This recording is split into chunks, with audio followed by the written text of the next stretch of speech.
Hello everyone, welcome back to my channel. সকলোকে পুনৰবাৰ স্বাগতম জনাইছো আৰু আজি মই একেবাৰে সিম্পল এটা ৰেচিপি লৈ আহিছো আপোনালোকৰ মাজত। ইয়াত অকনো মই তেল ব্যৱহাৰ নকৰো, তেল ব্যৱহাৰ নকৰাকে মই ৰেচিপিটো বনাম। একেবাৰে সিম্পল হয়, যেটোকে খুব বেছি ঠাণ্ডাত এইটো খাবলৈ বিৰাট ভাল কাৰণ জ্বলা বহুতখিনি হয় আৰু খাই আপোনালোকে ভাল পাব। নিশ্চয় ট্ৰাই কৰিব এবাৰ এনেকৈ বনাবলৈ। वीडियो हेकলৈকে চাওক আৰু কেনেকুৱা লাগে জনাব।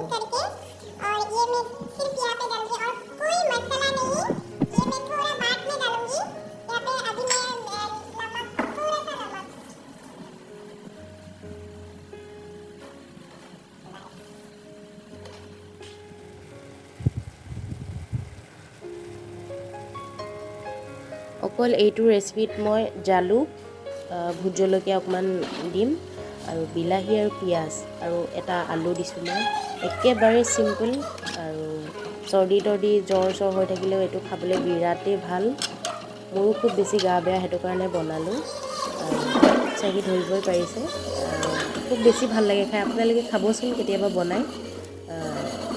প্লিজ কমেণ্টত জনাব কেনেকুৱা লাগে